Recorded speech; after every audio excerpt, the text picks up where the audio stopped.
Kumusta po kayo? Bago po ang lahat, first things first.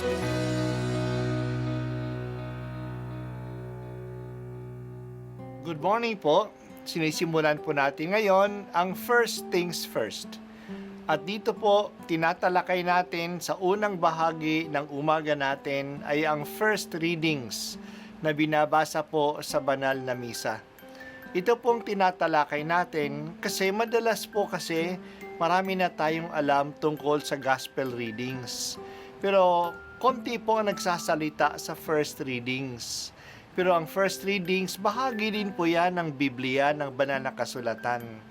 Kaya susubaybayan po natin ang mga first readings, basahin po natin at kuminsan kailangan ng basahin ng 2 o 3 beses bago maintindihan kasi hindi po tayo familiar sa mga istorya at sa mga kaisipan na tinatalakay dito.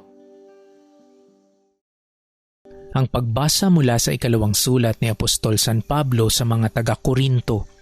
Mga kapatid, ipagpaumanhin ninyo kung ako'y naguugaling hangal. Nakadarama ako ng makadiyos na panibugho.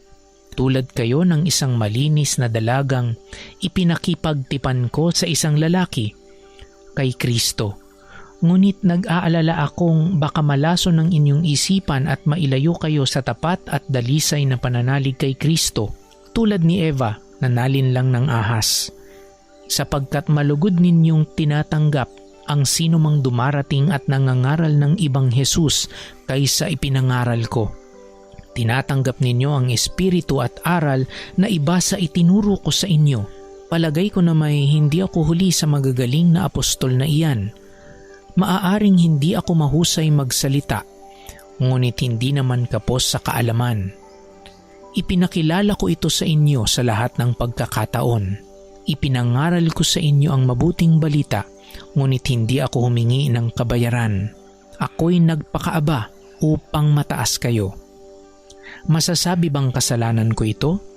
Ibang simbahan ang nagbibigay ng mga kailangan ko noon ako'y naglilingkod sa inyo. Wari bang inaagawan ko sila? Matulungan lamang kayo. At nang ako'y kapusindian, hindi ako nakabigat kanino man sa inyo sapagkat dinalahan ako ng tulong ng mga kapatid sa Macedonia. Mulat sa pool ay iniwasan kong makabigat sa inyo sa anumang paraan at iyan ang gagawin ko habang panahon.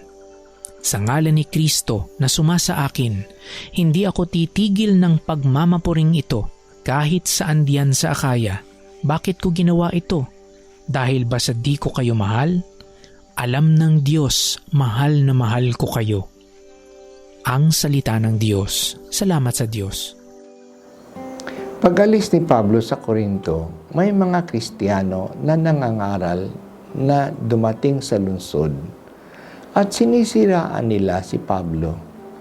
Hindi daw tama ang tinuturo ni Pablo at siya daw ay huwad na apostol. Marami rin ang naniwala sa grupong ito at nababahala si Pablo. Nababahala siya kasi malilihis sila sa tunay na pananampalataya. Tulad ni Eva ay nalihis at nalinlang ng ahas. Inamin ni Pablo na hindi siya gaanong magaling magsalita. Maaring naakit ang marami sa mga bagong dating kasi magagaling silang magsalita.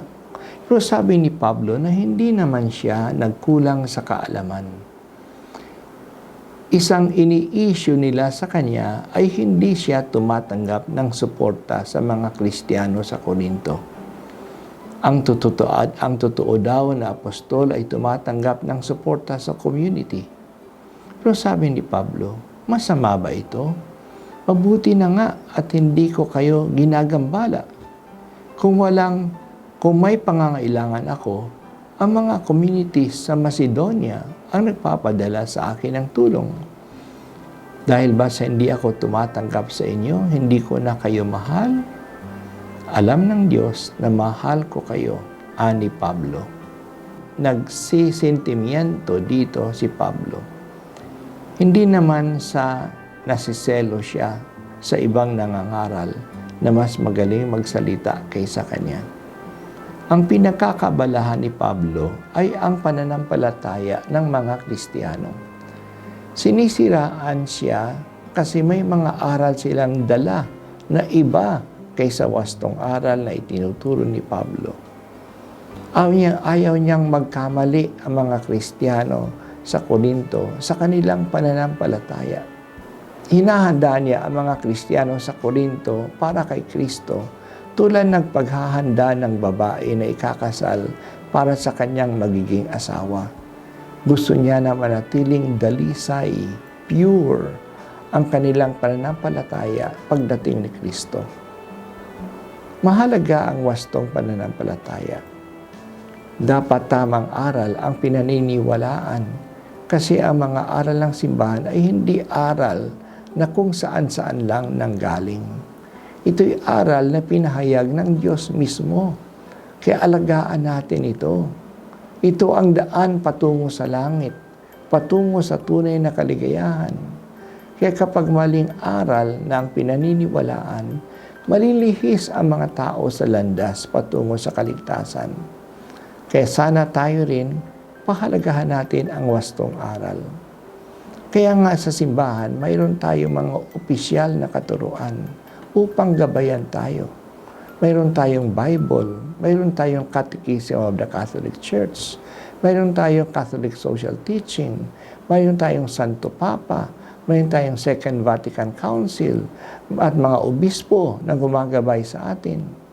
Tahakin natin ang wastong landas at hindi sumunod sa ano-anong mga bagong aral o sino-sinong mga preachers o teachers. Pagsikapan po sana namin na manatiling dalisay ang aming paniniwala kay Kristo. Sinabi po ni Jesus na siya ang katotohanan. Gawin mo kaming tapat sa katotohanan ng kaligtasan. Pangalagaan mo po kami na hindi kami malihis sa anumang pagkakamali na kumakalat ngayon sa aming mundo at sa mga social media.